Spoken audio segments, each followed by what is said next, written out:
नागपुर के वाटोड़ा इलाके से अपराध की एक सनसनीखेज खबर सामने आ रही है। महज एक मामूली विवाद और गाली गलौज को लेकर एक युवक ने दो लोगों पर चाकू से जानलेवा हमला कर दिया। पुलिस ने तत्परता दिखाते हुए आरोपी को गिरफ्तार कर लिया है। मामला नागपुर के जिजामाता नगर वाटोड़ा का है। पुलिस से मिली जानकारी के अनुसार शिकायतकर्ता साहिल रमेश साहू उम्र 23 वर्ष के पिता और आरोपी के पिता के बीच फल की दुकान के लेन देन को लेकर कुछ दिनों से विवाद चल रहा था। इसी रंजिश के चलते आरोपी ने पहले गाली गलौज की। जब साहिल और उसके साथ सुरेश श्यामलाल साहू उम्र 45 वर्ष आरोपी के घर इस गाली गलौज का जवाब मांगने और बात करने पहुंचे तो विवाद और बढ़ गया। आवेश में आकर आरोपी मनीष राजकुमार साहू उम्र 20 वर्ष ने उन पर चाकू से हमला कर दिया, जिससे दोनों गंभीर रूप से घायल हो गए। घटना की सूचना मिलते ही पुलिस ने घायलों को इलाज के लिए मेडिकल अस्पताल भेज दिया। फिलहाल धंतोली पुलिस इस मामले की आगे की जांच कर रही है।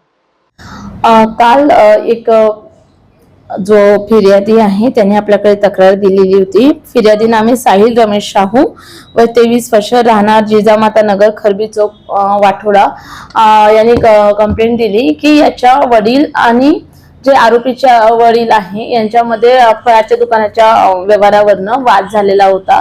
त्यावरून त्याची यापूर्वी शिवीगाळ करण्यात आलेली होती आणि शिवीगाळ केल्यामुळे का शिवीगाळ केली याचा जाब विचारणा करता फिर्यादी व जखमी सुरेश श्यामलाल साहू व 45 वर्ष राहणार जिजामाता नगर खरबी चौक पोलीस स्टेशन वाठोडा हे लोक तक्या धंतोली आरोपीच्या घरी आले आणि आरोपीच्या घरी आल्यानंतर आरोपी नामे मनीष राजकुमार साहू वय 20 वर्ष राहणार तक्या धंतोली यांनी चाकूनी वार करत या दोघांना जखमी केलेले आहे।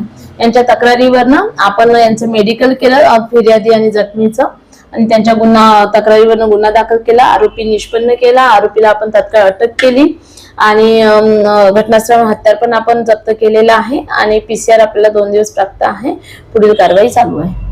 आरोपीचं पूर्ण नाव मी सांगितल्याप्रमाणे मनीष राजकुमार साहू वय 20 वर्ष तकिया धंतोली। या तिघांचाही काही पूर्व इतिहास नाहीये।